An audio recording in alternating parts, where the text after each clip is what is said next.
आषाढ सरून श्रावण सुरू झाला की ऊन पावसाचे लपंडावाचे खेळ मनसोक्त रंगून जातात आणि या लपंडावाबरोबरच पावसाळी ट्रिपचे प्लॅन देखील मेंदूतून संपूर्ण शिराशिरांमध्ये धुडगूस घालण्यास सुरुवात करतात।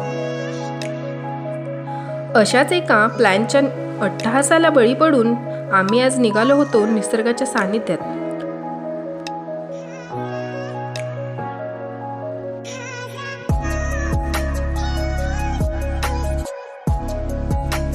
तर नमस्कार मंडळी, स्वागत आहे आपलं पुरंदर कन्या या आपल्या मराठी यूट्यूब चॅनलमध्ये। तर मंडळी, आज आम्ही रक्षाबंधनाच्या मुहूर्तावर सगळे कझन्स भावंडे निघालो होतो आपल्या पुरंदरमधील निसर्गाच्या सानिध्यात लपलेल्या पानवडी या गावामध्ये। पानवडी हे गाव ऐकून सगळ्यांनाच असे वाटत असेल की इथे फिरण्यासारखं असं आणि काय आहे। तेव्हा नुसते डोंगर पाहिलं तर आपल्याकडे नाही का डोंगर, तर आहेत ना, कोण म्हणतं नाही। पण त्याचा खरा उलगडा तुम्हाला संपूर्ण व्हिडिओ पाहिल्यावरच समजेल। त्यासाठी व्हिडिओ संपूर्ण पहा, कोणी स्किप करू नका।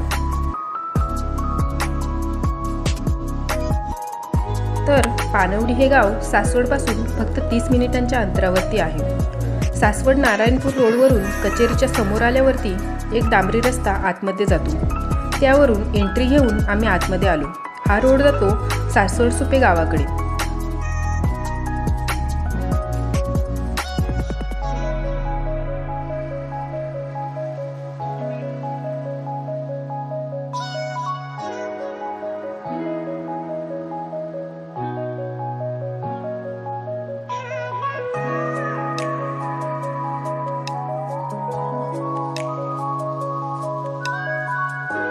तर मंडळी, सांगायचं झालं तर तुम्ही लोक सासवड नारायणपूर रोडवरून डझनभर वेळा तरी गेला असतालच, परंतु आपल्यापैकी काही लोक असेही असतील की त्यांना माहीतही नसेल की आपल्या एवढ्या जवळ एवढे सुंदर असे पर्यटन स्थळ आहे म्हणून। अगदी जवळचे म्हणजे शेजारचेच म्हणा ना।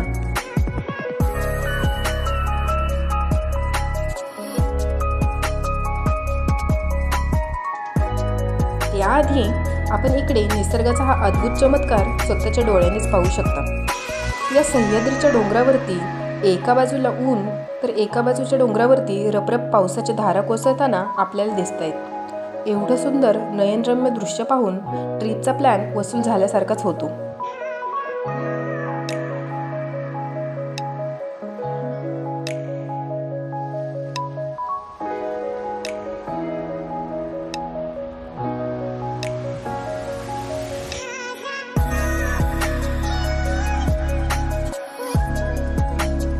हा तर फक्त ट्रेलर आहे, पिक्चर तर अजून बाकी आहे मित्रांनो।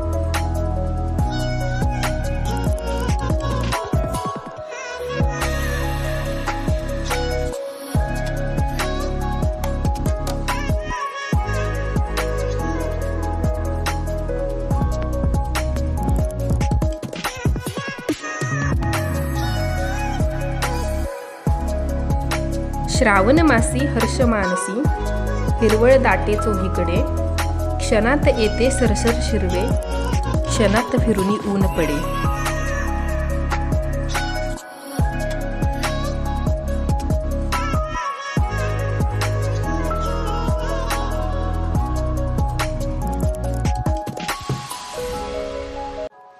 हा नजारा पाहिल्यावरती बालकवींनी गायलेली श्रावण मास या कवितेची प्रत्यक्षात अनुभूती आल्यासारखे वाटते।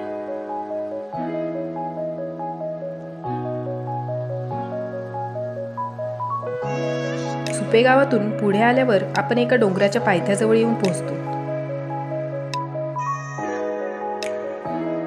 आता या डोंगराच्या पायथ्यापासून आपण सुरुवात करणार आहोत पानवडी घाटाला। आणि इकडे तुम्ही पाहू शकता, हा आहे आपण आलेला रोड, म्हणजेच आपण या साईडने आलेलो आहोत सासवडवरून। हा आहे सासवड रोड।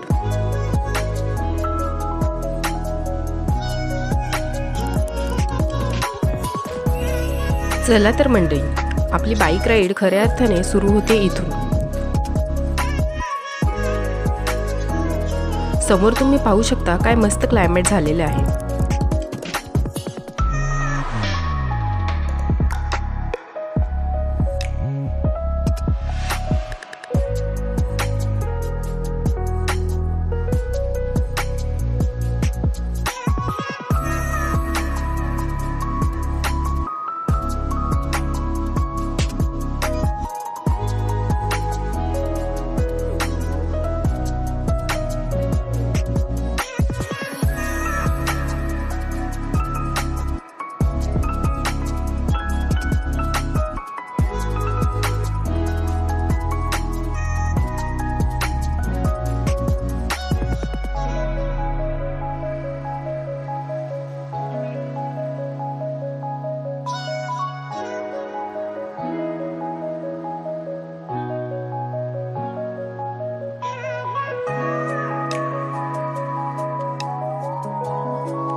हा दिसणारा निसर्गाचा अद्भुत नजारा, सह्याद्रीच्या डोंगर रांगा,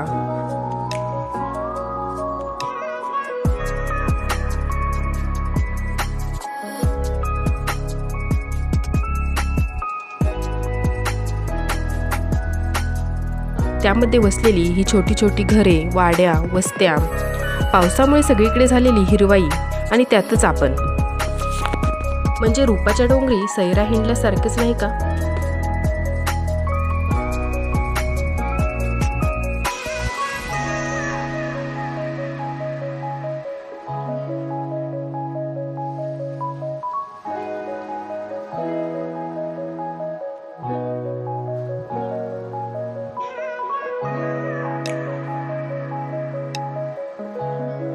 थोड्याच वेळानंतर आपण येऊन पोहोचतो या छोट्याशा परंतु अगदी मनसोक्त बिना रिस्की असणाऱ्या धबधब्याच्या शेजारी.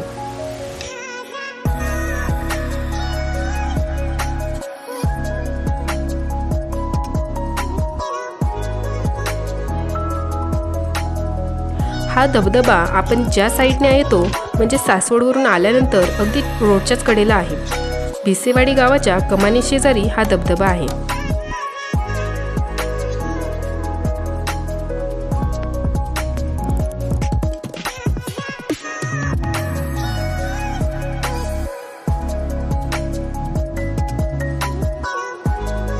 इकडे तुम्ही पाहू शकता, आपण डायरेक्ट इथपर्यंत आपली बाईक घेऊन येऊ शकतो, परंतु आम्ही खालीच लावली आहे व अर्ध्या मिनिटांच्या वॉकिंग डिस्टन्स नंतर धबधब्याच्या वरच्या भागात आलो.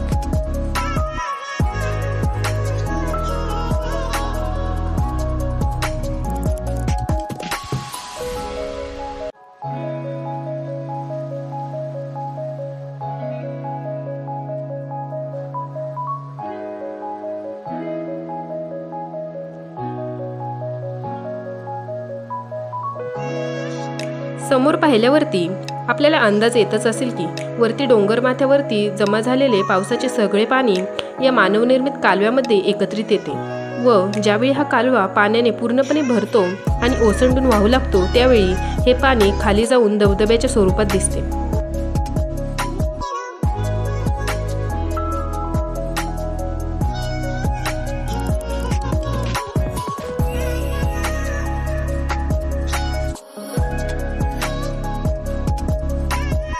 इथे सुरुवातीला खाण्यापिण्यासाठी कोणते हॉटेल वगैरे नव्हते, परंतु येथील पर्यटनासाठी येणाऱ्या लोकांची संख्या पाहून बिझनेस म्हणून येथीलच गावकऱ्यांनी इथे हे वाघजाई नावाचे हॉटेल सुरू केले.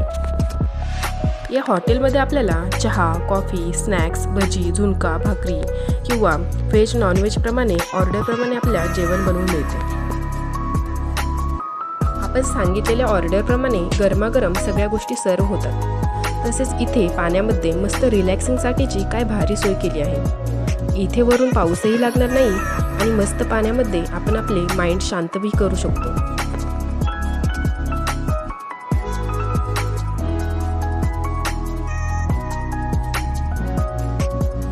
समोर दिसणाऱ्या या कालव्याचे नाव आहे पानवडी डॅम. या कालव्यामध्ये आपण बोटिंगचे देखील सुख अनुभवू शकतो. ती सोय देखील इथे आहे बरं का.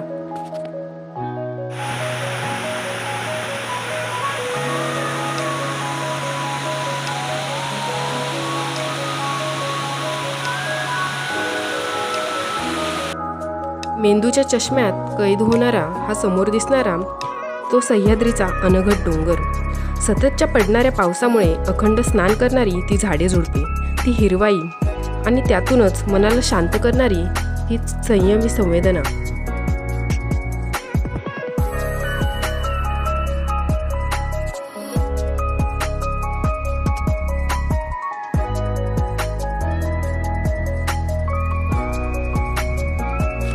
पायांखालून वाहणारं थंडगार पाणी, भन्नाट वारा, गात्रात भरलेली थंडी आणि त्यातूनच वाफाळलेला चहा आणि भजी म्हणजे स्वर्गसुखच की ओ.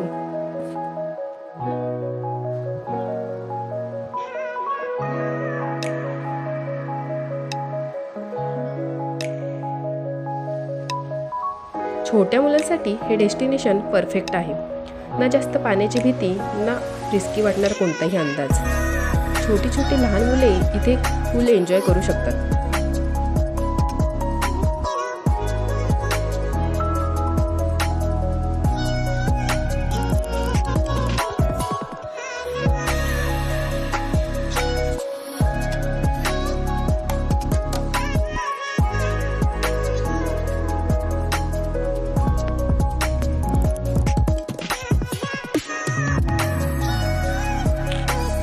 कोकणातील पाऊस असल्यामुळे येथील पाण्याचा जोर जरा कमीच होतो. ज्यावेळी खूप मोठ्या प्रमाणावर पाऊस पडतो त्यावेळी या कालव्यामधून प्रचंड प्रमाणात पाणी वाहू लागते. त्यामुळे खालचा दिसणारा धबधबा हा जरा वेगळ्या स्वरूपात दिसतो.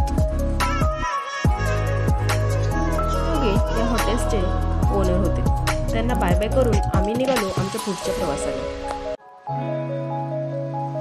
त्यानंतरचा प्रवास म्हणजे खरंच स्वर्ग आहे मंडळी. ते म्हणतात ना, डेस्टिनेशनपेक्षा कधी कधी रस्तेच खूप सुख देतात.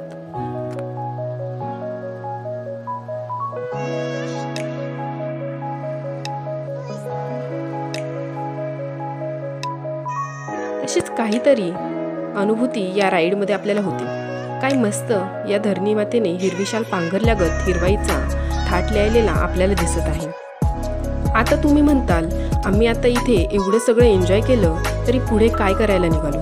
तर मंडळी, इथून पुढे गेल्यावर आपल्याला काळदरी, बहिरवाडी, बांदलवाडी यांसारखी छोटी छोटी गावे लागतात. तर त्यातील एक गाव म्हणजे बहिरवाडी. बहिरवाडी ही वाडी पुरंदरच्या पायथ्याशी म्हणजेच पुरंदर किल्ल्याच्या मागच्या बाजूला विसावलेली आहे. आणि या छोटेखानी वाडीमध्ये एक काळभैरवनाथाचे एक सुंदर असे जागृत देवस्थान आहे. तर त्याच्याच दर्शनासाठी आम्ही निघालो आहोत. मंदिरापर्यंत पोहोचण्याआधी हा निसर्गाचा देखावा आपण मस्त एन्जॉय करत जाणार आहोत. पण मंडळी, यानंतरची राहिलेली ट्रिप आपण एन्जॉय करणार आहोत आपल्या नेक्स्ट पार्टमध्ये, कारण व्हिडिओ खूप मोठा होईल. पण आता आजचा पार्ट 1 पाहून तरी हे destination as a picnic point होऊ शकत नाही का? आता तुम्हीच सांगा.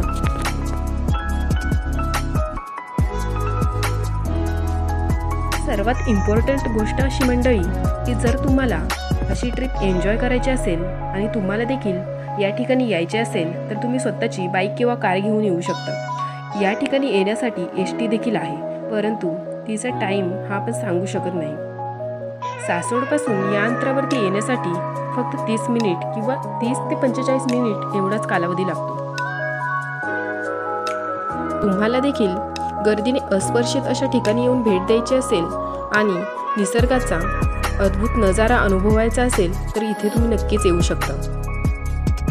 ज्या ठिकाणी खूप क्राऊड असतो, खूप जास्त गर्दी असते, तीच ठिकाणे खूप सुंदर किंवा भारी असतात. हा न्यूनगंड बाजूला ठेवायला लावणारे हे ठिकाण आहे. तर मंडळी, तुम्हाला जर हा व्हिडिओ आवडला असेल तर लाईक, शेअर आणि सबस्क्राईब करायला विसरू नका. आणि राहिलेला भाग आपण नेक्स्ट व्हिडिओमध्ये पाहू. त्यासाठी पुढच्या व्हिडिओला पाहायला देखील विसरू नका, कारण त्यामध्ये सुद्धा खूप सुंदर अशा निसर्गाचा आगळा वेगळा नजारा आपल्याला पाहायला मिळेल. रामकृष्ण हरी मंडळी.